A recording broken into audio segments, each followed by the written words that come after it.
This is Alicia here with another interview for Anxious Writing. It's our second one. Today we have SirWash, an up-and-coming rapper from Chicago who just relocated to Florida, right? So what's up with Florida? What's in Florida? I've visited Florida a few times. It's like my fourth time actually being out here, and I just love the vibe. Originally after high school, I moved to California, and I just love since then I love being in the warm weather. I just love being around these type of people who just are more so outgoing people in my opinion. I just love the vibe of Florida overall, and I just wanted to be out here. So really kind of new opportunities. I really hate the cold weather too, so decided I wanted to be out here again. Try something new, change of scenery. Okay. And so you hosted, what was it, 2 twerk contests since the quarantine. So talk to me about that. Like, what was the reason and how did that come about? And all the stuff to it. We can't take 100% credit for that. Me and my friend Gary, we call him G-Man. I was in the military with him before actually, and we was inspired by Tory Lanez and Boozy. They were the first people who I saw on IG to do it, and we was like, man, it was a cool idea. Let's see if we can get something jumping like that. Obviously, ours probably wasn't as lit as theirs, but we thought of the idea of actually giving people money and to get more, competitors and to bring out a little bit of talent. Because originally it wasn't supposed to be just a twerk competition. It was supposed to be a dance competition or a talent competition. But it seems like everybody who wanted to go on there, they wanted to twerk, or that's what people wanted to see. So it ended up leading more towards a twerk competition, but it was really a dance competition. And it felt good, though, because a lot of the people who were on there were really like single mothers who actually needed the money we were giving out during quarantine. So that was a positive, I guess you could say, that we took from it after doing that. So how much were you guys giving out? Each time the prize pot went up, I think the first, I had to look at my Instagram to see the actual numbers, but I think the first place person from the last one got somewhere between like $400 or $500. Second place was probably around like 200, something along the lines. But we also did it something a little different. We had put people's cash apps at the bottom, so they were able to get tipped as well from all the viewers as they were performing, which is pretty cool. And a lot of them got tipped. It's pretty cool. Very interactive. Exactly. I was ready to say that. Like, it's a nice way for everybody to get together. There's nothing to do, all that good stuff. So you did already mention that you were in the military. That was going to be my next line of questioning. What was it like to be in the Navy, and what made you even join the Navy? So I'm not gonna lie, right out of high school, I didn't have the best grades. And I was an athlete, but I wasn't one of the best athletes. So my thought process after high school was I need to make some sort of money. And I didn't want to go to school because I probably was gonna fail school immediately, being 18, young and dumb or whatever. But as far as joining the military, it was something I wanted to do just to make sure I had money coming in. I have past relatives who have either retired or are still in the military. And it was something they recommended for me to do. So I was like, let me just do it so I can actually be doing something and not just be sitting at home. And being in the military itself, it was pretty cool. A lot of times you meet a lot of good people. I think my favorite part about the military, outside of seeing a bunch of different foreign countries, would be people. I met a lot of good. My best friend right now is I met him in the military. Going to see all these different countries. Experiencing things at 18, 19 that most people really aren't able to see, because they don't have the money to go see all this other stuff. And it definitely helped with me get a little more structure in my life. I can admit that. But overall, it was a pretty cool experience. The Navy was pretty cool. You deal with a lot of BS, like jobs too, though. But if you can start seeing past the BS, it was a pretty good career. It was a pretty good career. Okay. And then you're from Evanston. So as I am, but what is it like being from a small place where most people like talk down on and like have a bad connotation of? You mean as far as like on other Evanston people, or people outside of Evanston talking down on you? Both. Well, I mean, it's cool. I was originally born in Chicago, and it's I think for that, it's one of those incidents where it's like when I go to Chicago to see my family that lives in Chicago, I'm too white for the black kids over there. But when I'm in Evanston, I'm too black for the black kids over there. You know what I'm saying? So it's how is it living like that? I mean, I look at it as a compliment. Like a lot of people, they talk down on Evanston, but the whole time, a lot of them really kind of want to be from Evanston, or they kind of wish they had the opportunities that we had. So I look at it as like, I mean, they can say whatever they want to say about the town or whatever, but I'm proud to be from the town. I'm proud of it personally. So still speaking of Evanston, why is it so important for you to like carry it on your back? You said that in your single town motivation. For me, there's a sense of pride in the fact that I want to make sure people who are from Evanston, they don't like a lot of people who grew up in Evanston, they want to claim, oh, I'm from over here, I'm from Howard Street, or I'm from South, and the whole time that they grew up in Evanston. Like, you're from Evanston. A lot of it's for some reason there's this sense of you're less of a person if you aren't from Evanston. Mm. So my whole intention, well, with that song specifically, just me being carrying myself the way that I do, is to make sure you can be proud of wherever you come from. You know, you can be proud if you play video games. You can be proud if you doing whatever you're doing. You just be proud of where you come from. A lot of times you gotta like you need those people to be people you can relate to, and people that who can actually show you that it's okay to be where you come from. You know, a lot of people think that something's wrong with you if you are from Evanston, or you stepped up, or you can be whatever. You know, a lot of whatever. But I just wanted to make sure there's music that can resonate with the people from that town, because we don't get a lot of spotlight like a lot of the Chicago artists do. You know, a lot of wherever, any other city, New York, whatever. You know. So at the end of that video, you like kind of showcased and highlighted some of the people that we've lost from Evanston, and one of those people were your brother. And so what was that like, losing your brother like right before that, that video dropped, and like all these positive messages that you had, like what was that like? What's crazy about that actually was I had the video done and everything already. He actually ended up passing after the final edit of the video. So I had to go back in, the video director had to go back in, and I said, let me add him in there. I have to add him in there now, because, it's a very important person to me personally, but he has a lot of people that love and care about him from Evanston too. And it wasn't just Evanston people too. Because I remember I moved from Evanston to the Niles area my junior year.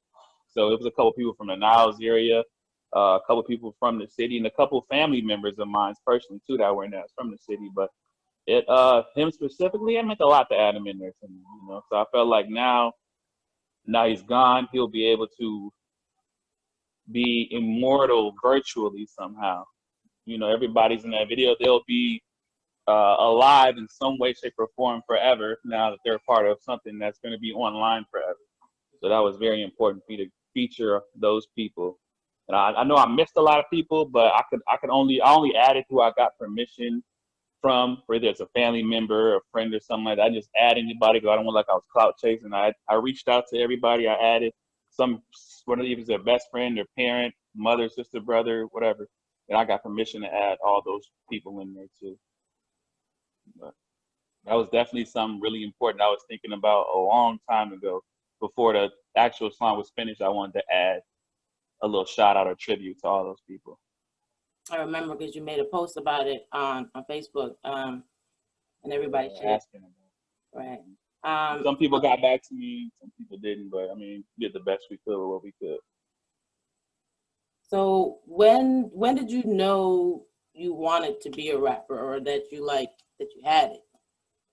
So in 2000, and I want to say I always loved music first and foremost. Like I listen to music, all kinds of different genres, from rap, hip hop, country, R&B, any genre, rock. I listen to everything, and I always knew I wanted to do something with music.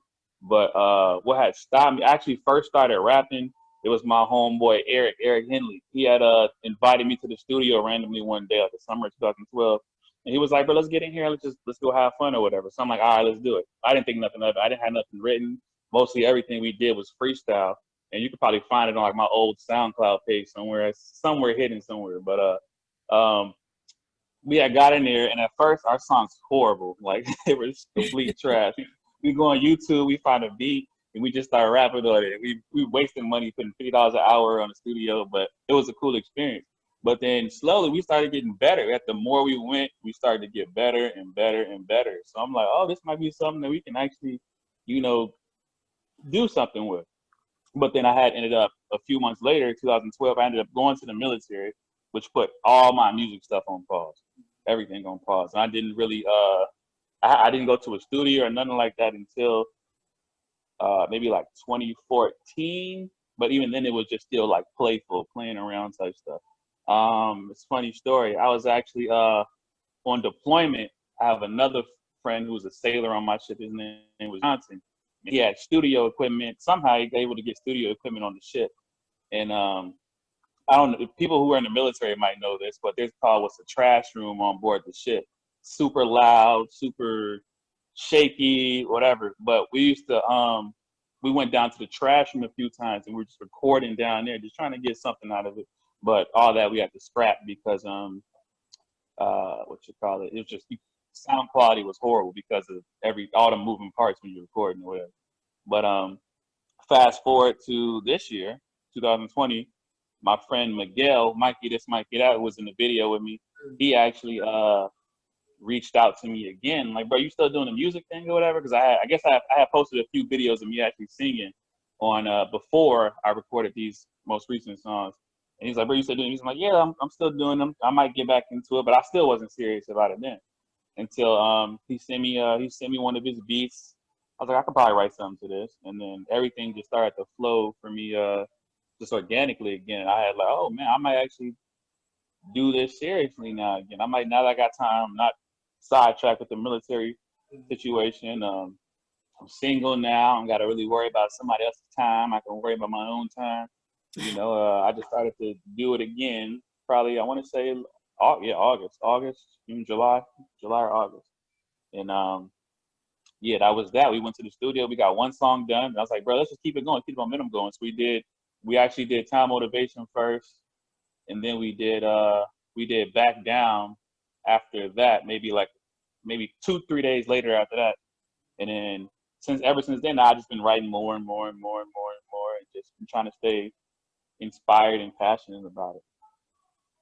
Yeah, that was that. And what's the story behind your name, SirWash? SirWash. I don't know if you know Seneschal Dallin Brown. He actually came up with that name in like 2009. I think we were either freshman or sophomore, 2009, 2010. We were in, I think it was the AV room at Evanston. And he's or I don't know if he still does, but he makes beats or whatever. I don't know how the name came about, but he was just like, SirWash, that's gonna be your name or something. SirWash. I'm like, I didn't think anything. I'm like, all right, whatever, cool. And then, like I said, that was in 2009, 2010. Fast forward, I'm in the military now, and if you know anything about military, they refer to you by your last name and your rank. So, not everybody who knows me from the military or even friends now back home, they call me my last name. I had so many different names before. I had Lil E.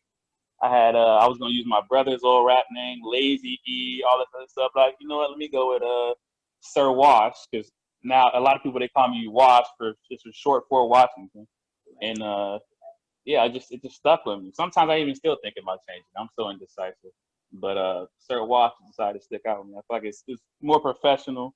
I didn't want to use my actual name, and I was like, yeah, I'm gonna just rock with that for now.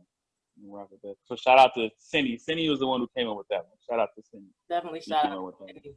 Years ago. Boy. And that was before I actually started rapping. I wasn't even rapping. I was just trying to learn how to make beats like him. So shout out to him. That stuck with me. Are you managed right now? Have you had any shows, or are you looking towards something like that? I had got a few people from Evanston actually reached out to manage me. I got reached out to do a couple shows too in Chicago, but my thing is I didn't want to be managed. I just wanted to start putting out the content first. I want to have enough music out there so I'm not just wasting somebody else's time, because I like to work on my own time for now, because I'm having fun with it. I don't like to be rushed to go to the studio. I'm gonna get in there when I got the inspiration or when I'm happy with something, where I'm comfortable. Um, so no, currently I'm not being managed. No, there have been a few people who reached out. Shows have been a few people to reach out to, but again, I didn't have enough music that I felt was show worthy yet. So I declined a few of the shows already. Plus, two of the songs that I do have released to the public, they require my other the person on that song to be there with me, but in this schedule, our schedules kind of didn't link up for the shows that we were gonna do. Um, yeah, so no, I'm not currently doing any management at this very moment, but I'm not opposed to any of it or any shows now that I'm about to start. I'm about to start releasing a lot more music. So yeah. Is the goal, is like the ultimate goal to have a record deal, or is it more important to just be known, and for people to know who SirWash is? At this very moment, I would probably rather prefer being an independent artist. And for the ultimate goal with my music personally is to inspire people and get people out of like deep, dark places and stuff like that. Because that was a time in my life where I was in a deep, dark place. More specifically, when I was in the military, that music was the only thing that probably could have got me out of that place. Music and like the support of my family and close friends. So, but my music, I don't want to be the mumble rapper. I don't want to sound like anybody who's out right now. I want to just sound like me, what's genuine in me. One thing I always say, and I tweet all the time or post on Facebook, is authenticity over everything. I just want to be authentic to who I am. I don't want to get called out on my music and it's not something that I haven't lived through or something that I'm not actually familiar with or know about. But yeah, so to answer the question, my ultimate goal is just to inspire people and let them know that you can just be whatever, do whatever, do what makes you happy, you know, just be yourself, be authentic.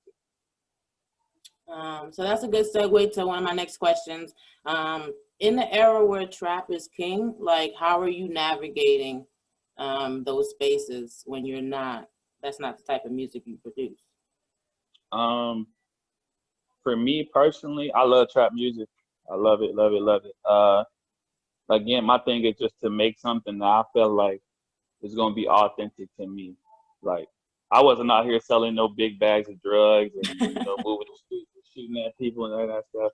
Although I could definitely probably make a song like that and it could probably be the #1 hit. I'd probably be on the radio tomorrow, not tomorrow, but real sooner than what it would be if I was music right now. But I navigate that by just just like I said, just being true to myself, being authentic, being making music that I feel like is real to me and real to the people around me. That's how I'm gonna navigate that. I listen to a beat, and if it ends up being a trap beat, I don't have to make it a trap song. I can make it a song that's you know, and that's just how I'm gonna move around that. Just be authentic to me. That's the way I'm gonna move with my music going forward. Which is funny because, like I said, in 2012, we used to when we were going to the studio, we were just saying everything that everybody else on the radio was saying. Saying all kind of stuff that really wasn't true. And that's probably why I was like, man, what the hell are we doing? Like, this ain't really real. This ain't real music. You gotta actually be real, be authentic, and then the songs will resonate with people more. If they can actually tell that you are what you're talking about, I feel like that's gonna make the stuff last forever, last longer. So who do you listen to, and like what musicians inspire you? I listen to it, bro. Like, what's crazy is even though I rap, I do sing a little bit. I'm inspired more so by like R&B artists. I listen to a lot of R&B from Eric Bellinger, a lot of Kehlani, Tory Lanez, Drake. Of course, Drake is probably my favorite artist right now. Chris Brown. Um, I like a lot of New York rappers. Like Jadakiss is probably my favorite rapper out in New York.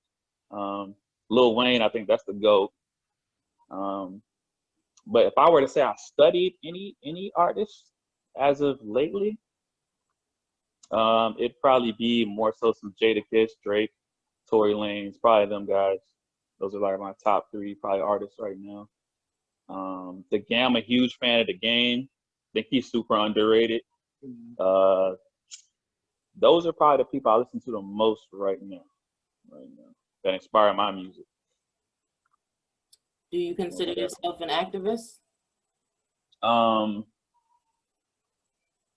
that's an interesting question. Do I consider myself an activist? Mhm. Mm, I guess it depends on what your definition of activist is. Personally, I consider myself somebody who likes to bring awareness to certain situations that I can speak about. Sometimes I can be wrong about certain situations. I don't mind being corrected. But I definitely consider myself someone who's not scared to speak on certain issues that I feel like need to be spoken about, spoken on. So if that makes me an activist, so be it. If it doesn't qualify, then no. But I guess it depends on whatever somebody considers an activist. I've protested before. I've reached out to our governor, reached out to our mayor about certain things that I feel like need to be uh, addressed. Obviously, I get the template message back that's typical, probably what they send anybody because I'm not nobody yet, but soon I'll be somebody soon. They're gonna have to respond at some point. But I mean, if that considers me, if that makes me an activist, then sure, I guess I'm an activist. So in that same vein, thinking about your new song, "We Need You," and a lot of the things that you were talking about, or most of the song, is dedicated to Black Lives Matter topic and content. And just talk to us about that and like your thought process behind that project. Um, for that song specifically, uh, it took that song took me a lot longer to write than I appreciate it. That song took me a lot longer to write than any other songs that I had written or recorded or haven't recorded, because I wanted to make sure literally every single word, every single line, every single part of that song, from the beat, the production select. I choose all my beats. I write all my words. I write everything. I want to make sure that song specifically, every line, there was some meaning to it.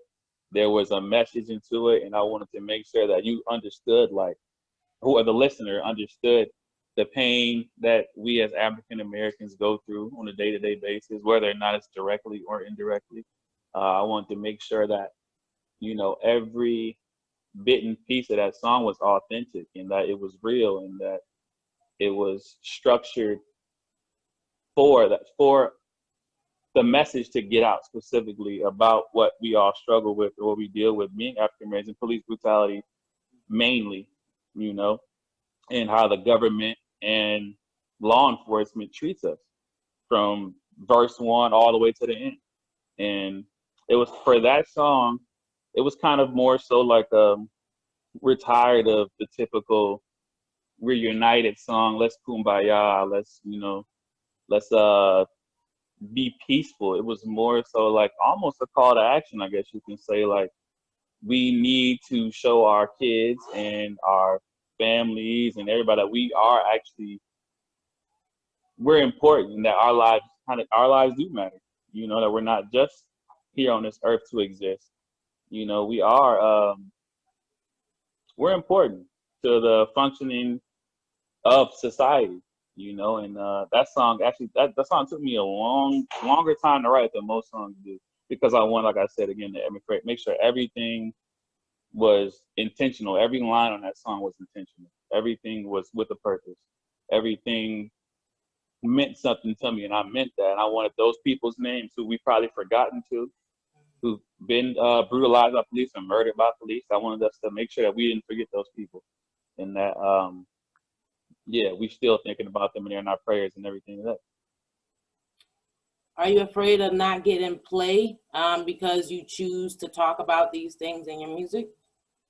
No, I'm not afraid of not getting play. I mean, like I said, I'm still kind of just starting out, so I know I'm not gonna get as much play as other artists who've been out longer than me. So you say, but I feel like 10 years from now, 5 years from now, 20 years from now, when I look back at my catalog and people, either they're gonna sleep on me or they're not, I'll be happy with what I put out, regardless. I don't want to put a song out just to get play. I want to put a song out. I want you to play it because you either can relate to it, you enjoy it, or you can empathize with it, or something of that nature. I don't want to put out music just to get play, because then that's on the longer lines. I think people who sell don't only make music for a certain people to hear or, you know, certain music for to please the crowd versus pleasing yourself. And I think once you start going down that path, you can't stop.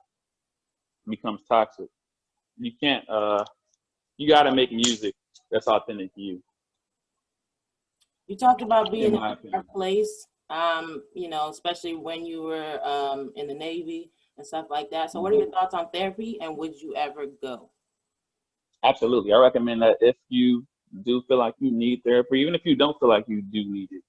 I'm actually going to I actually am going to schedule a therapy session after the passing of my brother. I need to go talk to somebody because I don't want to go back into a deep, dark place where I'm having weird, mean thoughts or stuff like that, you know. So I would recommend anybody out there who needs to seek help, because nobody can do it alone. We all got God, if that's who you choose to believe in. I choose to believe in God. But sometimes we need just a little extra push and somebody unbiased opinion from somebody to, you know, tell us that we are okay and that we are moving on the right path. So therapy, yes, is a plus for me. Everybody who needs therapy, seek therapy. So you say you were single. Are your DMs open? Are you ready to mingle? Yeah, my DMs are open. I've been super busy lately as far as like with the music and this whole move and transition and stuff. So I mean, they're open. I'll respond. If you know, something of that nature catches my eye or something like that. But yeah, my DMs are open. What do you look for in a partner? Me, I like humility. I like somebody who's down to earth, easy to talk to. I'm more of a laid back person. So I kind of like somebody who's a little more outgoing, you know, get me to, you know, want to do certain things, get me out of my comfort zone, trying new things. Because I'm usually down for whatever, you know. So I feel like if I'm with somebody who's too laid back as well, it's not going to work. And that's usually part of the reason why my previous relationships fail. It's too laid back people, and we just sitting here like, oh, so what are we doing today? I don't know. What are you doing today? I don't know. So, but yeah, I like independent women. More outgoing, easy to talk to. Like I said, down to earth. I don't like too much clingy, but I like affectionate. I like an affectionate person. I'm a pretty affectionate person, I like to believe. But yeah, that's my typical woman characteristics. Okay. So what is your creative process behind your visuals? My visuals. So I only have the one video out right now. Honestly, from my creative process, I kind of like to, I don't think there is any one set recipe for my visuals. And I think you will see that with this next, I'm actually have a video coming out for We Need You, which is completely different from Town Motivation. I kind of, for the Town Motivation video, I kind of wanted that video to have like kind of a bang to it, which why it was more, a lot of effects. It was a lot more different camera angles. We got a drone angle in there and everything. I just wanted that video, since that was like my first coming out video, to be like, okay, he's serious about this. You know, I mean, he's not going to cut any expense. You know, I'm going to put my all into it, because I feel like if you're passionate about it, you got to invest in it, you know. And so as far as the creative process, I try to listen to the song and try to basically, whatever I visualize from the song, I try to bring that into the music video for the most part. Okay. So going back to We Need You just for 1 second. In the chorus, you say, God, listen, we need you. And so we know faith without works is dead. So theoretically, after God hears us, what is the next step? After God hears us, what's the next step? I am a personal believer that everything happens for a reason, and we may not always know what those reasons are, especially after this year, this crazy year, probably one of the worst years of my life. But I think that God shows us what we need to do, and it's really like up to us whether or not we decide to, you know, listen and take that action or follow his guidance, you know. So I mean, I think it's really up to us after. I think God gives us a certain amount of freedom to either take action or not take action, and maybe give us a few chances to do that until we decide to eventually do it. But yeah, I think that's that as far as that. Um, where do you see yourself in the next 5 years? I guess both on a personal note and career-wise. Um, I'm full time with the music thing, and I'm also I'm not gonna be stupid and put my whole, not gonna bank on it. You know what I'm saying? Like, I'm still gonna obviously be working. Hopefully, I'm still out here. Hopefully, I'm set up financially through my careers as well, if not the music. But I hope the music does do well, so I can do that full time career. But 5 years from now, whatever I'm doing, I just want to be happy. I want to be able to put my family and my close friends and people who took care of me along the way in a better place. You know, I want to be healthy, and I just want to be me still. I don't want to be corrupted. I want to be God fearing still. I want to just be me. Just want to be me. All right. And so the last thing is just where can we follow you and listen to your music? Okay. Well, my Instagram is from the town. That's ERON from the town all together. Um, my Twitter is official Aaron. That's official, the word official, and then ERON again. You can find all my music under SirWash, SirWash, one word, on all platforms when I release them. My YouTube is SirWash as well. It's either SirWash or SirWash Music. I have to get back to you on that. But you can probably just type it in YouTube, type in SirWash, and it should pop up. That should be it. My Facebook is my name, but I have a Facebook artist account too now. So SirWash, just type in SirWash, you should be able to find me anyway. And I post all the time, so just follow my timeline, follow my posts, my stories, and yeah, you'll be able to find me. All right. Anywhere. Well, thank you for joining us. I think this was a great interview. Appreciate your time and your contribution. Appreciate you. Thank you. This is my first interview too, y'all, by the way. So she gets the exclusive, and this ain't gonna be the last one. She gets the first and exclusive. Definitely. All right. So thank you so much. You have a good one. Appreciate you. God bless you.